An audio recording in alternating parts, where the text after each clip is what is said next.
Nilalapastangan siya ng kanyang mga anak araw-araw, hanggang sa tuluyan na siyang pinalayas sa sariling bahay. Ngunit nang madiskubre nilang nanalo siya sa loterya, lubos na nagbago ang ugali ng kanyang mga anak. Kaya naman, si Gregorio ay may 70 taon at ang kanyang araw-araw ay puno ng katahimikan at kakulangan ng pagmamahal sa sariling tahanan. Kasama niyang naninirahan ng 2 anak na sina Amador at Cecilia. Ang panganay na si Amador ay laging nagpapakita ng mainit na ulo at kawalan ng pasensya. Para sa kanya, bawat kilos ng ama ay dahilan para batikusin. Si Cecilia naman ay tila mas mahinahon, ngunit sa kaloob-looban ay kapareho rin ng pananaw ng kapatid. Itinuring nilang pabigat ang kanilang ama. Gayunman si Gregorio ay pilit na nagpapanatili ng kaunting pagkakaisa kahit madalas ay hindi siya pinapansin. Kinabukasan ng umagang iyon, maingat niyang itinago sa bulsa ang isang tiket ng loterya, isang gawi na matagal na niyang ginagawa sa loob ng mga dekada. Habang nakaupo sa mesa para mag-almusal, ngumiti siya at ibinahagi sa mga anak na pinili niya ang mga numero na mahalaga sa kanya. Ang mga parehong numero na lagi niyang tinatayaan simula nang pumanaw ang kanyang asawang si Milagros. Napabuntong hininga ng malakas si Amador at marahas na sumagot, "Tay, tama na ang kahibangang iyan. Ginagastos niyo ang kakaunting pera sa walang kabuluhan. Hindi kayo mananalo, hindi ganyan ang buhay." Yumuko si Gregorio, pinipilit na huwag masaktan, at ipinaliwanag na ang simpleng gawin na iyon ay nagbibigay sa kanya ng pag-asa, ngunit agad siyang pinutol ng anak na nagsabing, ang pag-asa ay hindi nakakapagbayad ng mga gastusin. Sinubukan ni Cecilia na pagaanin ng sitwasyon, ngunit malinaw rin ang kanyang opinyon. Siguro tama si Amador. Hindi sulit ang pagpupumilit sa bagay na puro pagkadismaya lang ang dulot. Buwan-buwan na lang ay walang saysay ang ginagastos niyo. Napabuntong hininga si Gregorio at mahina ang tinig ng sumagot. Hindi niyo nauunawaan, kaunting pera lang ito. Ito ang paraan kong maramdaman na baka magkaroon pa rin ako ng swerte. Napakarami nang nawala sa akin at ito ang nagbibigay sa akin ng paniniwala na may mabuti pang pwedeng mangyari. Walang nakinig sa kanya at agad na nagpalit ng usapan ng magkapatid, iniwan ng matanda sa katahimikan. Ang bahay na kanilang tinitirhan ay puno ng alaala. Si Gregorio mismo ang nagtayo nito noong kabataan niya sa pamamagitan ng pagsusumikap at pagtatrabaho araw at gabi para matustusan ang pamilya. Bawat pader at bawat kasangkapan ay may kwento. Ngunit ngayon, pakiramdam niya ay isa na lamang siyang hindi kanais-nais na bisita roon. Ang mga anak niya ang kumikilos na parang sila ang tunay na may-ari. Nag-aayos ng mga silid at nagdedesisyon sa lahat ng bagay, hindi kailanman kinikilala ang nakaraan ng sakripisyo ng ama. Habang tanghalian, sinubukan ni Gregorio na magkwento tungkol kay Milagros. Ngayong araw naalala ko kung paano gumagawa ang nanay niyo ng mga nilagang paborito ninyo. Ilang oras siyang nasa kusina, ngunit lagi siyang nakangiti. Tinaas lang ni Amador ang ulo mula sa plato para sumagot. Tay, tigilan niyo na ang mga alaala. Matagal nang wala si nanay, walang saysay na paulit-ulit niyo pa siyang binabanggit. Si Cecilia, na sana'y maaring pumabor sa ama, ay simpleng kumalikot sa pagkain at nagsabi, "Huwag na nating pag-usapan iyan ngayon. Walang naitutulong iyan." Muling natahimik ang matanda, ramdam ang kawalan na hindi kayang itago ng kahit busog na tiyan. Bago tayo magpatuloy, may espesyal kaming pakiusap. Ibinabahagi namin ang mga kwentong ito ng libre at para magpatuloy, hinihiling namin na mag-iwan kayo ng like at mag-subscribe. Ikomento rin ang pangalan ng inyong lungsod habang pinapanood ang kwentong ito. Maraming salamat at itutuloy na natin. Pagsapit ng gabi habang kinokolekta ni Gregorio ang mga damit sa sampayan, narinig niyang muli ang isa pang puna ni Amador mula sa loob ng bahay. Hindi na siya dapat nakikitira dito. Sobra na ang ginagawa natin para sa kanya. Nabubuhay siya sa gastos natin tapos nagpipilit pa sa loterya at mga lumang alaala. Sumang-ayon si Cecilia, ngunit mas maingat ang tono. Oo, alam ko, mahirap din siyang pakisamahan. Lagi na lang may reklamo o kwento ng nakaraan. Mabigat din yun para sa atin.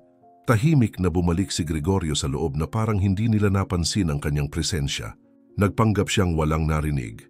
Itinabi ang mga nakatiklop na damit at pumasok sa kwarto. kung saan lagi niyang tinitingnan ang lumang larawan ni Milagros. Mahina siyang bumulong na para bang kinakausap ito. Kung nandito ka lang, iba sana ang lahat. Hindi nila kayang makita ako bilang ama, puro pabigat lang. Maya-maya, matapos ang hapunan, nagsama ang mga anak sa sala habang si Gregorio ay nakahiga na. Si Amador ang naunang nagsalita. Hindi na pwede ang ganito. Sinusuffocate na tayo ng tatay. Kailangan na itong ayusin. Nagdalawang isip si Cecilia ngunit kalaunan ay sumang-ayon. Oo, hindi na rin ako nakakatiis. Baka panahon na para seryosong kausapin siya. Hindi natin kayang ganito palagi. Diretsahan si Amador. Tama, bukas o sa makalawa kailangan na nating ipaalam sa kanya na hindi na pwede. Kung gusto mo, pwede nating imungkahi ang isang bahay ampunan. Doon, may mag-aalaga sa kanya kasi kami, hindi na. Napabuntong hininga si Cecilia. Halatang may alinlangan pero pumayag din. Samantala si Gregorio mag-isa sa kanyang kwarto ay walang kamalay-malay sa desisyong ginagawa ng kanyang mga anak. Nakatulog siyang umaasang baka bukas ay mas maayos ang pakikitungo nila. Baka handa silang makinig sa kanyang mga kwento nang hindi mainit ang ulo. Ngunit ang katotohanan, sa mismong sandaling iyon, ay pinagpaplanuhan na nilang tanggalin siya sa kanilang buhay. Itinuturing ang kanyang presensya hindi bilang bahagi ng pamilya, kundi bilang pasanin na nais nilang alisin. Kinabukasan ng umaga, mas maagang bumangon si Gregorio kaysa dati. Mabigat ang kanyang pakiramdam dahil sariwa pa ang masasakit na salita ng mga anak kagabi, ngunit pinili pa rin niyang ipagpatuloy ang ritual na suriin ang mga numero ng loterya. Umupo siya sa mesa, hawak ang dyaryo at nanginginig na mga kamay na may hawak ng tiket. Habang binabasa niya ang resulta, unti-unti siyang nawalan ng hininga. Bawat numero ay tugma sa mga numero niyang laging tinatayaan, mga numerong puno ng alaala kay Milagros at sa pamilyang minsan ay buo. Nang matapos ang pagsusuri, hindi na niya napigilan ang emosyon. Nanalo ako, 50 milyon. Pagkatapos ng napakaraming taon, totoong nanalo ako. Namumungay ang kanyang mga mata, hindi lang dahil sa biglaang saya, kundi pati sa bigat ng lahat ng pang-aaping tiniis niya. Naalala niya ang mga pagkakataong inaakusahan siya ni Amador ng pagsasayang ng pera at ang mga beses na sinasabihan siya ni Cecilia na siya ay nabubuhay sa ilusyon. Sa unang pagkakataon, nasa panig na niya ang kapalaran. Habang humihinga ng malalim, inisip niya ang magiging reaksyon ng mga anak. Naisip niyang sabihin na agad, ngunit mas pinili niyang hintayin ang tamang oras. Mamayang gabi ko sasabihin sa kanila, gusto kong makita ang gulat sa kanilang mga mata kapag malaman nilang ang matandang walang halaga na ito ay hindi lamang tumama, kundi ngayon ay may malaking yaman.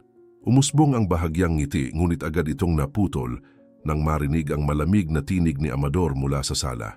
Tatay, halika rito. Kailangan nating mag-usap.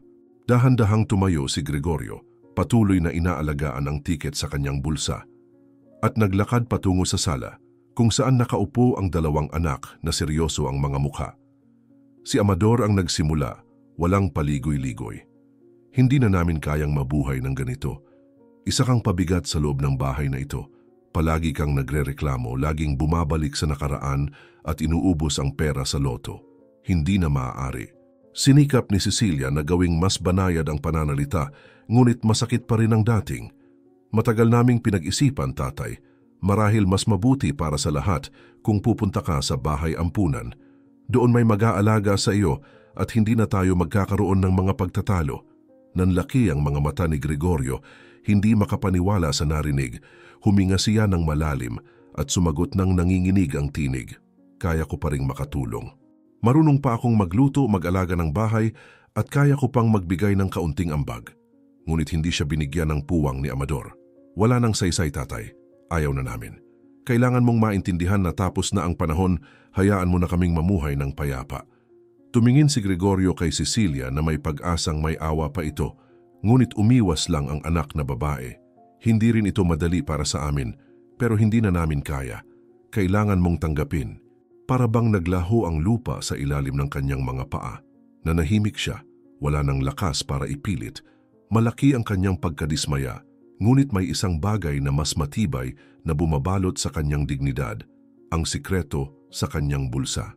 Sige, aalis ako. Ayokong maging sagabal sa buhay ninyo, sabi niya habang hirap na bumangon. Pumunta siya sa kwarto, kinuha ang maliit na maleta at inilagay ang ilang damit at personal na gamit. Bago umalis, tumingin siya ng huling beses sa bahay na itinayo niya ng may matinding sakripisyo. Wala ni isa sa mga anak ang sumubok na pigilan siya o nagpakita ng pagsisisi. Pinanood lamang nila siya ng tahimik na parabang nakalaya sa pabigat. Nang tumawid siya sa tarangkahan, huminga ng malalim si Gregorio, dama ang mapait na halo ng sakit at kalayaan. Itinataboy nila ako na parang estranghero, ngunit hindi nila alam ang hawak ko rito. Hindi nila alam na nagbago na ang buhay.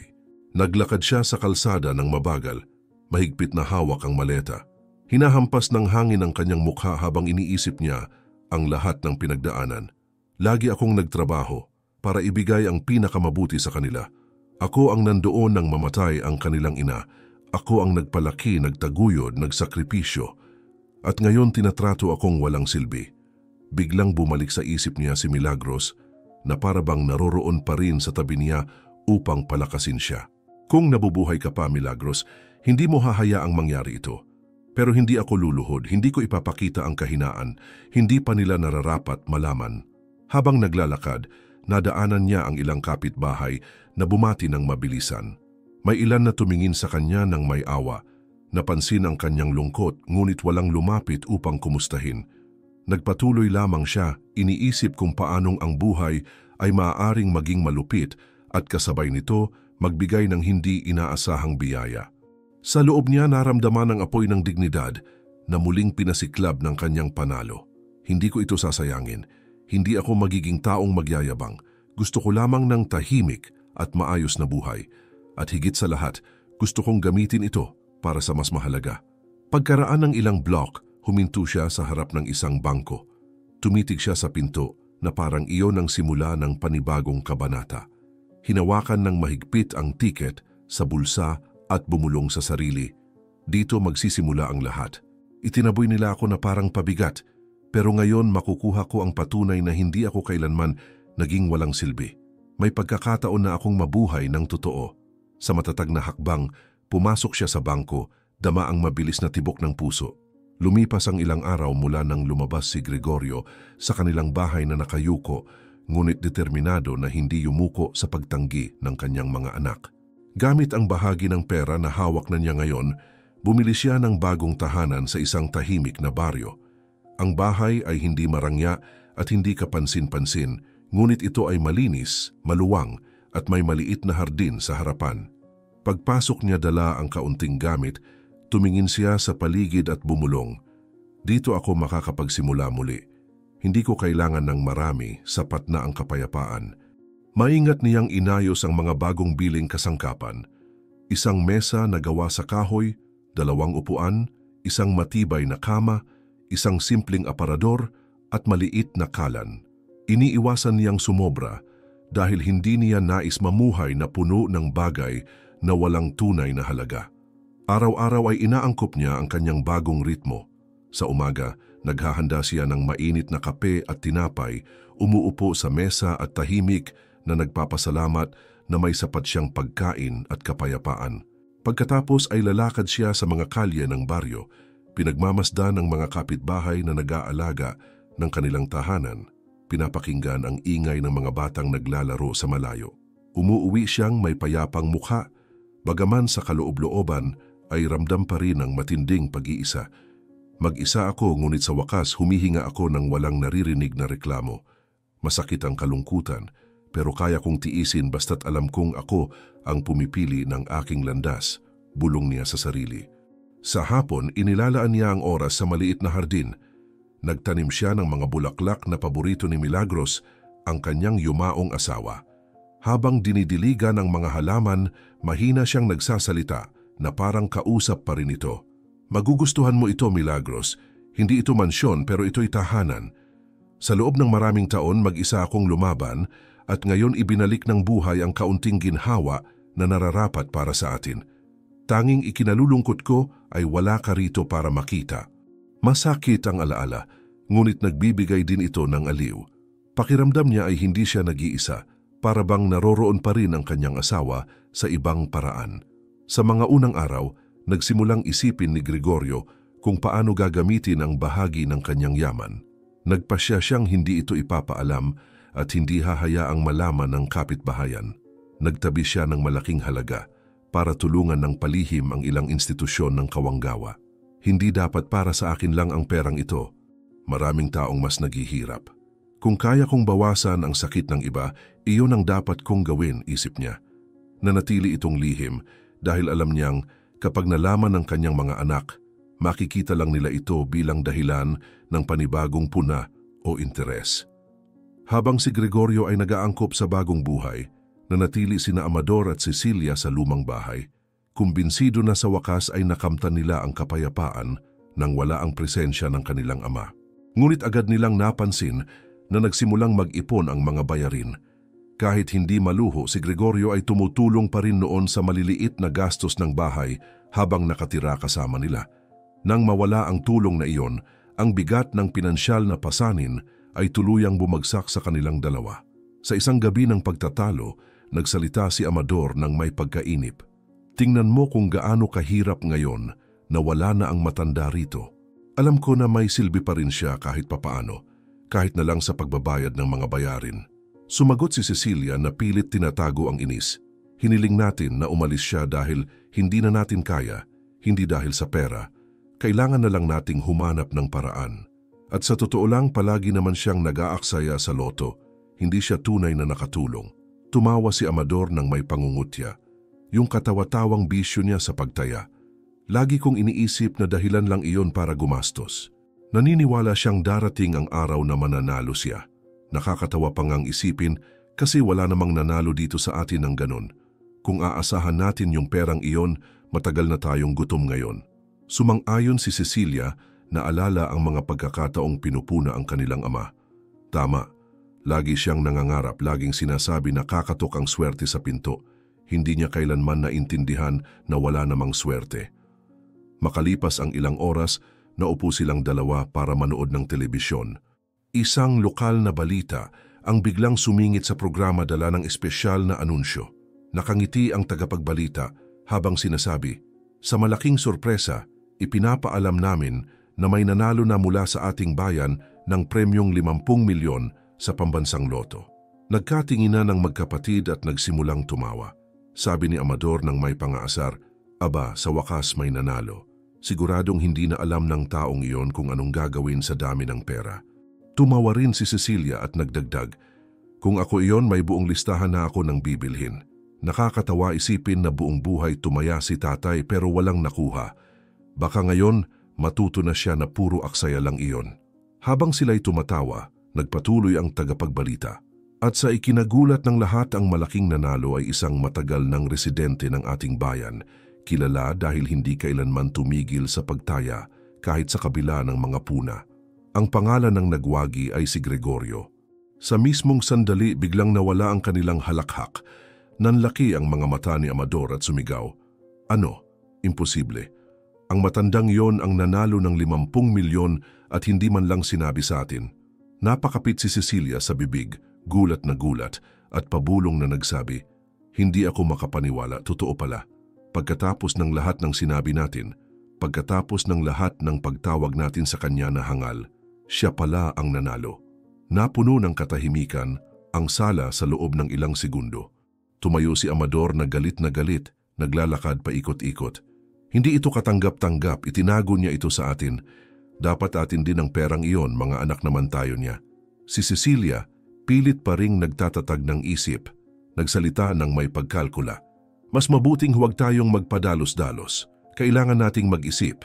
May 50 milyon siya ngayon. Hindi natin dapat sayangin ang pagkakataon. Baka pwede tayong muling lumapit at mabawi ang nawala sa atin. Nakasuntok ang kamay ni Amador. Hindi matanggap ang sitwasyon. Hindi ko matatanggap na pagtawanan lang niya tayo. Hindi nararapat ang perang iyon sa isang taong hindi man lang alam kung paano ito gagamitin. Kinabukasan, nagising ang bahay ni na Amador at Cecilia na puno ng tensyon. Ang revelasyon mula sa balita ay patuloy na bumabalik sa kanilang isipan. Lakad ng lakad si Amador sa sala. Bawat hakbang ay mabigat at puno ng inis. Hindi ito katanggap-tanggap, Cecilia. Nanalo siya ng 50 milyon at hindi man lang nagsabi. Umalis siya dito na parang walang-wala at ngayon ay namumuhay mag-isa gamit ang perang iyon. Hindi ko kayang tanggapin na itinago niya ito sa atin. Pilit pinapakalma ng kapatid ang sarili. Ngunit baka sa kanyang mga mata ang pagkabalisa. Hindi makakatulong ang pagsigaw. Kailangan nating mag-isip. Ito ang pagkakataon para baguhin ang sitwasyon. Kung magiging matalino tayo, maaari tayong lumapit muli sa kanya, makuha ang tiwala niya, at masiguro ang kinabukasan natin. Napabuntong hininga si Amador sa galit ngunit nakinig. At paano mo balak gawin iyon? Hindi niya basta-basta ibibigay ang lahat ng pera dahil ngumiti lang tayo sa kanya. Sumagot si Cecilia ng matatag. Kaya nga dahan-dahan tayong kikilos. Kailangan nating ipakita na may pagmamahal at malasakit na parang miss natin siya. Matanda na siya, madaling maantig.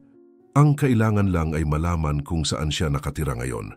Gumugol sila ng ilang oras sa umaga, kakaisip kung paano hanggang sa makakuha si Amador ng impormasyon mula sa kakilala tungkol sa bagong tirahan ni Gregorio. Sa parehong araw, naghanda sila ng isang basket na may cake, kape at ilang tinapay para magmukhang maalalahaning mga anak. Nang dumating sila, kumatok sila sa pinto na may pilit ng ngiti ng lambing. Binuksan ni Gregorio. Nagulat na makita sila roon.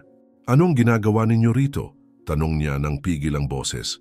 Agad lumapit si Cecilia at iniabot ang basket. "Dumating kami para bumisita, tatay. Miss ka namin, kaya nagdala kami ng almusal para pagsaluhan. Naisip naming masarap din na magkasama ulit." Tinitigan sila ni Gregorio, sinusuri ang bawat kilos at dahan-dahang sumagot. "Miss ninyo ako? Pagkatapos ninyo akong paalisin ng ganoong paraan?" Si Amador halatang nahihiya, pinilit ngumiti. "Mali iyon, tatay. Pagod lang kami noon pero nag-isip kami at gusto naming magkasundo ulit." Nag-alinlangan si Gregorio ngunit binuksan ang pinto. "Sige, pasok kayo. Kung nandito na rin kayo, magkape tayo." Naupo sila sa simpleng mesa ng bahay at agad na nagsimulang magbigay ng papuri si Cecilia. "Ang ganda ng bahay mo, tatay. Nakita kong maayos mong naasikaso ang sarili mo. Natutuwa kami para sa iyo." Ibinuhos ni Gregorio ang kape at sumagot ng walang pagmamadali. "Hindi ko kailangan ng marami. Ang sapat lang para mamuhay ng payapa ay tama na. At sa kabila ng iniisip ninyo, palagi kong kaya ang alagaan ng sarili ko."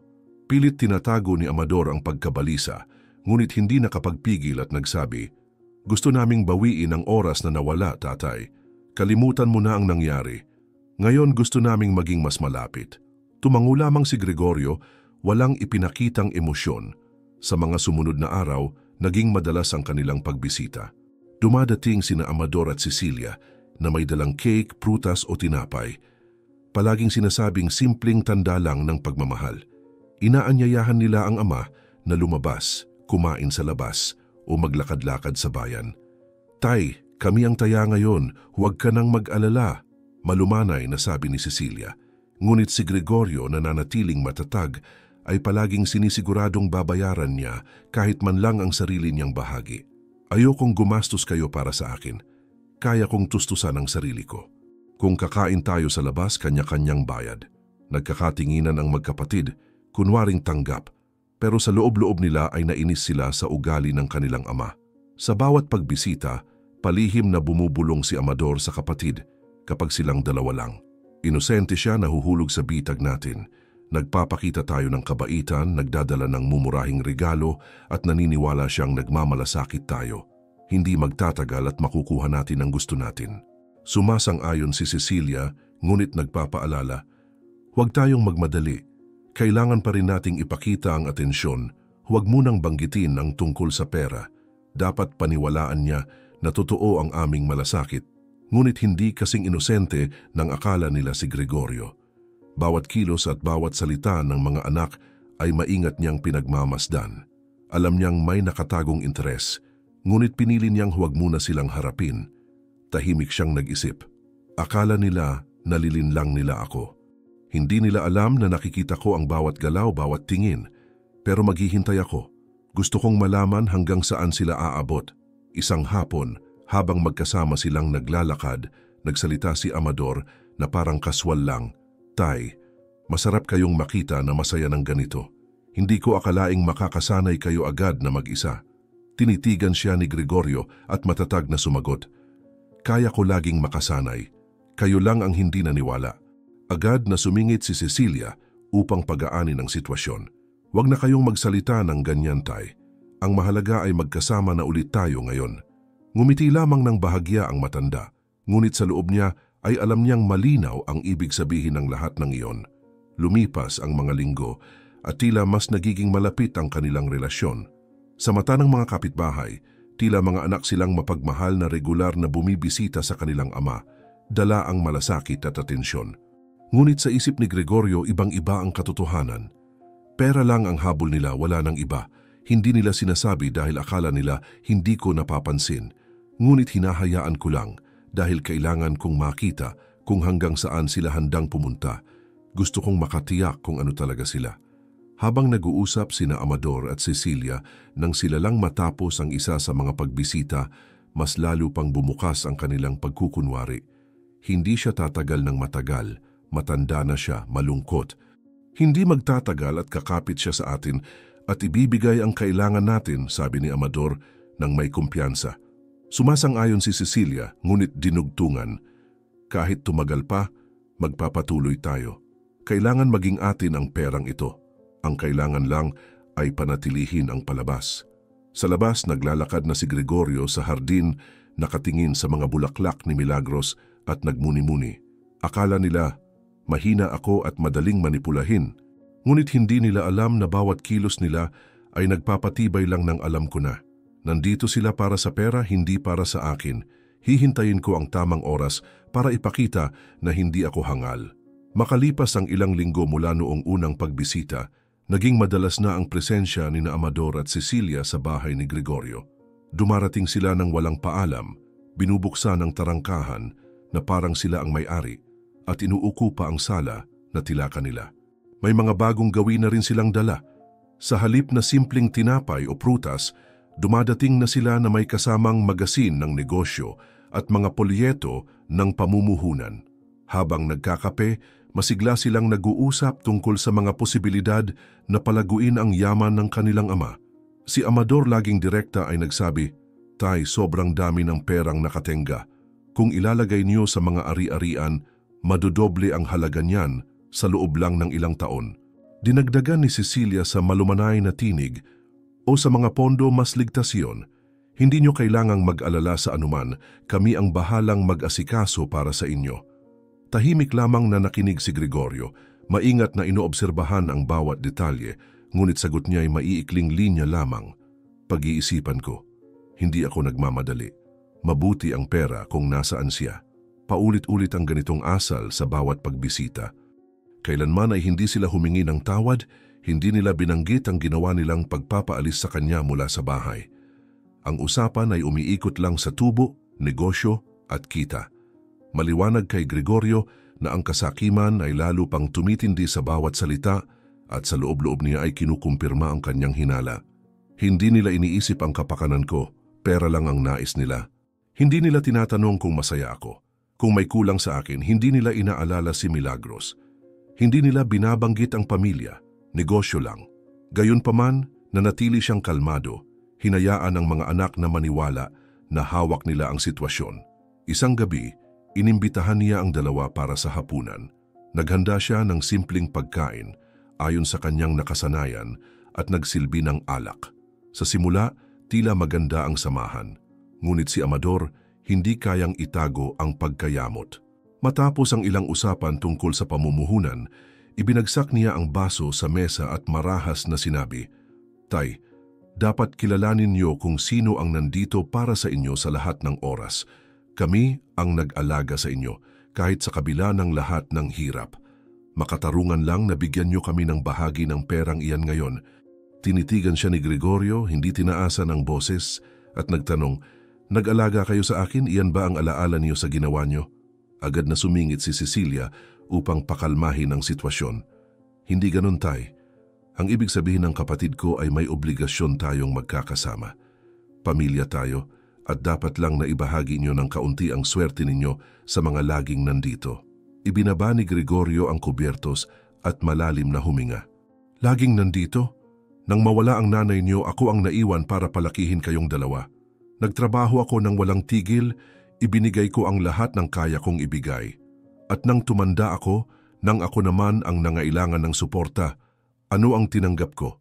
Pinalayas ninyo ako mula sa sariling bahay na parang ako'y isang estranghero. Sinabi ninyo na ako'y pabigat, na hindi nyo na matiis na makasama ako. Ang bilis niyong nakalimot? Sinubukan ni Amador na magpaliwanag. Mainit lang ang ulo namin noon. Lagi kayong mahirap pakisamahan, hindi niyo tinatanggap ang mga payo namin. Umiling si Gregorio. Payo? Ang tinatawag niyong payo ay panlilibak. Pinagtatawanan niyo ako kapag tumataya ako sa loterya. Sinasabi niyo na hindi ako susuwertihin kailanman. At nang sa wakas ay swertihin ako, pinili kong huwag sabihin dahil alam kong ganyan mismo ang magiging reaksyon. Interes, paghahabol at mga hinihingi. Nabalot ng katahimikan ang mesa sa ilang sandali. Pagkatapos ay nagpatuloy si Gregorio. Gusto kong maging malinaw na hindi ko kayo bibigyan ng kahit ano. Ang tanging makukuha ninyo mula sa akin ay ang lumang bahay na tinirhan natin noon. Kahit pinalayas ninyo ako, ang bahay na iyon ay mananatiling bahagi ng alaala ng ating pamilya at iyon ang maiiwan sa inyo kapag ako'y nawala. Ngunit ang pera, lahat ng natitira ay mapupunta sa mga tunay na nangangailangan. Napagdesisyonan ko nang ibigay ito sa mga institusyon ng Kawanggawa. Hindi ko hahayaang gamitin ang perang ito para palakasin ang kasakiman ninyo. Cecilia na palaking mata, nagulat. Idodonate ninyo ang lahat at iiwan kaming walang-wala. Iyan ay kalupitan, tatay. Kami ang mga anak ninyo. Malakas na pinukpok ni Amador ang mesa, namumula sa galit. Iyan ay pagtataksil. Pagkatapos ng lahat ng pinagdaanan natin, tatalikuran ninyo kami? Nanatiling kalmado si Gregorio, bagaman halatang masakit para sa kanya. Hindi ito kalupitan ni pagtataksil. Ito ay hustisya. Hindi ninyo ako nakita bilang ama noong ako'y nangangailangan. Itinuring ninyo akong pabigat problema. At kahit ganoon, pinayagan kong pumunta kayo rito, bisitahin ako. Alam ninyo kung bakit, sapagkat sa kabila ng lahat, ako pa rin ang inyong ama. Gusto ko lang ng kaunting oras kapiling kayo kahit peke, kahit ang habol ninyo ay pera. Ginawa ko yon dahil sa pagmamahal, hindi dahil naniniwala ako sa inyo. Umalingaw-ngaw ang mga salita sa buong sala, nagbigay ng bigat sa hangin. Biglang tumayo si Amador, tinitigan ng ama nang may matinding galit. Ibig sabihin ba lahat ng oras na ito ay laro lamang? Pinaniwala ninyo kami na may pag-asa, gayong matagal na pala ninyong pinagdesisyonan laban sa amin?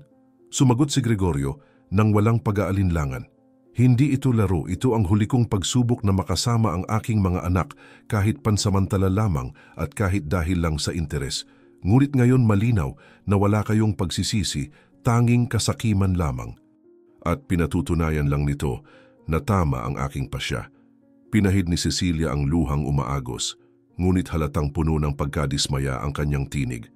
Pagsisisihan ninyo ito, tatay. Kami lamang ang inyong pamilya. Wala nang ibang mananatili sa tabi ninyo kapag lalo pa kayong tumanda. Tinitigan siya ni Gregorio at matatag na sinabi, mas pipiliin kong tumanda ng mag-isa kaysa mabuhay na napapalibutan ng kasinungalingan. Ang pagmamahal ng isang ama ay matibay, ngunit hindi ito nabibili. Kung sakali mang magbago kayo balang araw, hindi pera ang magiging dahilan para hanapin ninyo ako. Nagtapos ang hapunan sa katahimikan, na may mga pagkaing hindi man lang ginalaw at pusong mabigat. Lumabas sina Amador at Cecilia na puno ng galit, nagbubulungan ng mga paratang laban sa isa't isa. Habang nanatiling nakaupo si Gregorio sa mesa, nakatitig sa baso ng alak na hindi niya ginalaw. Alam niyang hindi maiiwasan ang banggaan na iyon at kailangan nang sabihin ang katotohanan. Masakit, ngunit nagbigay din ito ng ginhawa. Sa wakas ay naipahayag niya ang kanyang pasya at naalis ang mga maskara na ipinilit isuot ng kanyang mga anak. Kinabukasan matapos ang mabigat na hapunan, nagising sina Amador at Cecilia na puno ng galit. Umiikot pa rin sa kanilang isipan ang usapan sa kanilang ama at pareho silang nagdesisyong hindi nila tatanggapin ang desisyon ng walang laban. Umalis sila ng bahay nang may determinasyon na humanap ng abogado.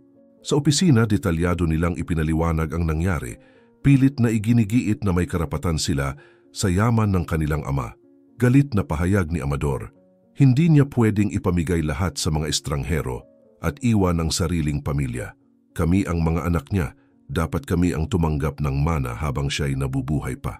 Dagdag ni Cecilia, kailangan ninyong humanap ng legal na paraan para matiyak na mapupunta ito sa amin dahil hindi makatarungan na kami makalimutan. Tahimik na nakinig ang abogado at nang matapos sila ay umiling ito na may pagkadismaya. Wala kayong batayan para questionin ng anuman.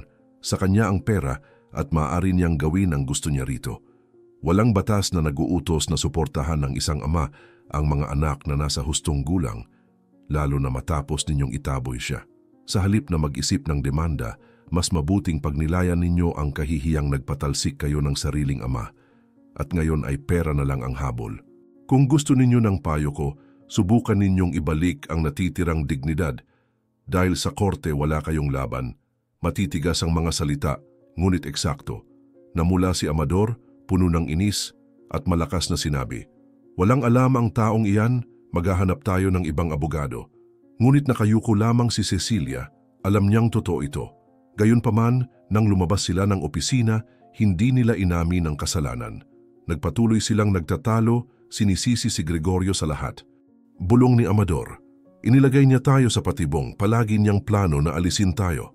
Siya ang may sala. Pumayag si Cecilia dala lang ng kanyang pride, ngunit sa loob-loob niya'y ramdam ang kahihiyan. Wala ni isa sa kanilang dalawa ang tunay na nagbago. Nanatiling buhay ang kasakiman at galit. Habang nilalamon ng puot ang mga anak, tahimik na isinusulong ni Gregorio ang kanyang buhay. Ginamit niya ang bahagi ng pera nang hindi nakakaakit ng pansin. Nagsimula siyang bumisita sa mga ampunan at mahihirap na komunidad, tahimik na nagbibigay ng tulong at donasyon. Hindi nagtagal, nakuha niya ang respeto ng mga simpleng tao na nakakita sa kanya hindi bilang milyonaryo, kundi bilang isang taong may malasakit. Sa pagpasok niya sa isang ampunan na may dalang pagkain at mga bagong damit, narinig niya ang tinig ng isang matandang babae. Nagbalik kayo ng pag-asa sa marami dito. Ngumiti si Gregorio at mapagkumbabang sumagot, ibinabahagi ko lang ang ibinigay ng buhay. Walang dapat magutom o ginawin. Sa mga hapon na nag-iisa siya sa bahay, iniisip pa rin niya ang mga anak. Naupo siya sa beranda, nakatingin sa hardin at mahina niyang sinabi, pinili ni na Amador at Cecilia ang landas ng kasakiman. Ibinigay ko ang lahat noong bata pa sila, nagtrabaho hanggang kaya ko upang hindi sila magkulang. Ginawa ko ang lahat bilang ama. Ngayon kung hindi nila ito makita, hindi dahil kulang ang aking pagmamahal, kundi dahil iyon ang pinili nila. Malungkot, ngunit kailangan kong tanggapin. Sa kabila ng sakit, may kapayapaan sa kanyang tinig. Lumipas ang panahon at nakatagpo si Gregorio ng mga bagong kaibigan. Mga simpleng tao na walang maibabalik kundi tapat na samahan ang naging bahagi ng kanyang buhay. Muli siyang natutong ngumiti, maramdaman ang init ng pagtanggap sa mga payak na kwentuhan at sama-samang pagkain. Hindi na siya nag-iisa, kahit pa mabigat ang pagkawala ng mga anak sa ilang sandali. Samantala, nanatiling bihag ng pagsisisi sina Amador at Cecilia. Pinag-uusapan nila sa isa't isa na ang tanging pagkakamali nila ay ang pagpapatalsik sa kanilang ama sa maling araw sa mismong araw na siya ay naging milyonaryo. Ngunit kailanman, hindi nila tunay na pinagnilayan ang kawalan ng utang na loob at ang paghamak na ibinigay nila. Ang pagkadismaya ay sumama sa kanila habang buhay, palaging nagpapaalala ng nawalang yaman at wasak na relasyon. Salamat at umabot ka hanggang dito. Sa mundong maraming sakit ang dumaraan ng tahimik, pinili mong makinig hanggang sa huli. Kung nakagalaw sa iyo ang kwentong ito, iwan mo ang iyong subscription. Nakakatulong iyon para maipagpatuloy namin ang pagdadala ng mga totoong kwento na karapat-dapat marinig. Isulat sa mga komento kung saan ka nanonood at kung maaari, ibahagi ito. Maaring tila maliit, ngunit ang pagpapalaganap ng isang kwento ng pagtatagumpay ay pagpapalaganap din ng pag-asa.